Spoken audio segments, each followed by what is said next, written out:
سوک سورة الاخلاص دیر دیر وائی. نبی علیہ السلام تا صحابی وی غریبی ما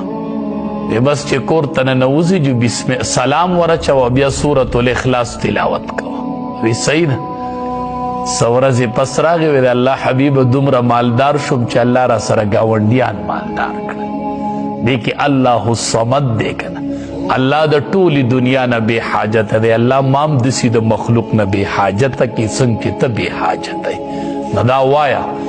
اللہ الصمد او خصوصاً چی کم کسان دا یو ملک نشنلٹی حاصل والغواری چی ماتا دا دے ملک نشنلٹی میلو شوئے کارڈ میلو شوئے اگئی کی مشکلاتی اللہ الصمد اللہ الصمد 1,25,000 پیری دی دوائی دغ ملک نشنلٹی با اللہ ورکی اللہ الصمد صمد مانا دا کنا دی وجہ چی چانم عبد الصمد نو دتا صمد موائے دا دیر گناہ دا کنا صمد مانا دا چی ٹول پٹول مخلوق پا ہر سکی دتا محتاج یو دی اچاتا نہیں محتاج دا صمد دا مانا دا تو مخلوق تا وے اے صمدہ نا عبد الصمد وائے صمد نم چاہتا ویل دا گناہ دا نو سبحانہو دا اللہ ذات دیر پاک دیتا سو اللہ لنا ثابت وی وَإِذَا بُشِّرَ أَحَدُهُمْ بِالْأُنْسَى حال دادے چکل زیر ورکللے چی دیتا پلور سرا نزول وجہو مصد اگرزی مخدد تقتو پخپل چی دلور زیر ووری صد خیالی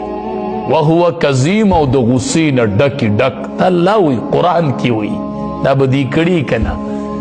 مخ تک تور شو دا غصین ڈکش دا دا مشرکین یو بد خوی و بد بد نندا پا مسلمانانو کے پروت مسلمانان لور بیشی بھی چاہتا با پتہ نہیں اب تب پس پوئی اس لور میں شوی دانا سچل لور میں شوی دانا اچھی زوی وشنو ملک پا خبر کی ملک پا خبر کی بس لور می شوی دنو او دادا دی زنانو یو بد عادت تے بد عادت وی لور وشولنو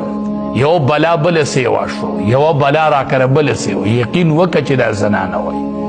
دا خود تاسو دا مشرکینو اقوال دا ما مشرکینو وی مشرکینو دا خود مشرکینو خبری دی پا دی خوب پدیس تاسو کپل رسی دا مور سمر لوی مقام دے دا مور دا چا نرغیگی دا لور نرغیگی کنا